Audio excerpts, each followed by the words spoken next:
there was hangars on this near the parking lot. A door was open. There's an airstrip. Yeah, there's an airstrip there. Yeah, there's hangars there. The door was open. People were sitting in there. They had some food. I asked if they had water. Told me to go over and see that guy who's on the golf cart. He had two big things in the back of the golf cart filled with water.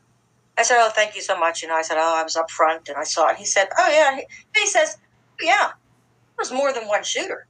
He said, "There was one on the water tower and there was one on the tree line." Then he's showing me pictures of his phone of two dead people. What? And I'm like, "Oh, what? I didn't want to tell John everything that we spoke about this morning. And I'm like, okay, I'm thinking, wow. I mean, I have no idea what's going on at this point because I'm not listening to any. I've not heard anything about crooks or anything. I'm just, looking and thinking, oh man, wow. Okay, so let me test my understanding. Roll back a second. You're talking to this other gentleman. Roll back for the audience just 30 seconds because you just dropped a bombshell on us, if you would. Forgive me. One more time. So this gentleman to me looked like he may have been a local. He may have been driving around on the golf cart, giving water to people working in the parking lot, or maybe some of the local police that were in the outskirts.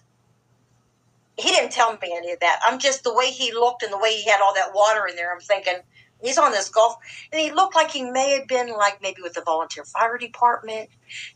People knew him. He was a local person, let's put it that way. Might he have been an employee of the Butler Farm Show place? Could have been something up there to do with that. Right, electric go-kart. And he had on his phone these pictures.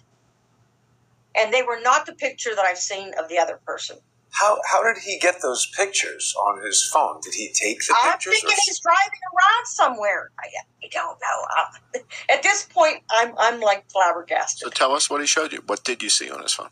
I just saw two different men, and they seemed to be near buildings or near something, and they were on the ground in like a line, like a rolled up, not rolled, but just like they had fallen forward and were laying next to something. Two bodies next to each other. So in one photo.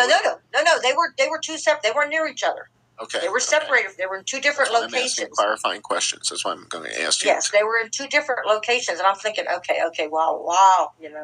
Any defining characteristics? Were these 7 foot tall former NBA players? Were these? No. I would call it maybe your average. I mean, I would say they were probably both white, average, and maybe about 5'7", 5'8". Nothing bigger than that. Not very heavy. We're on YouTube. I'm not going to show this, but Erin, can you see this on the screen share? Is that one of the pictures you saw?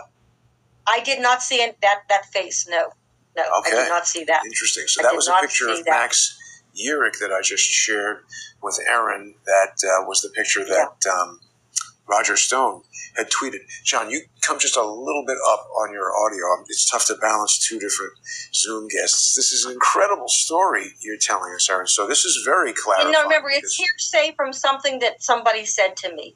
I tried to be very accurate about the things that I had seen. But, people were talking and people were sharing after this event happened. That's, I think, was what I was getting the sense of.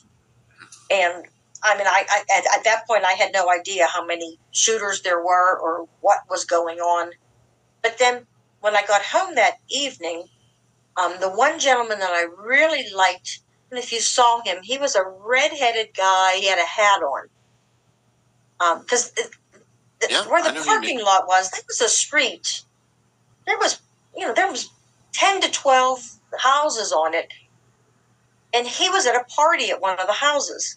And he said, when we were just having a cookout, of course, because they weren't going to in somebody's yard and they parked there.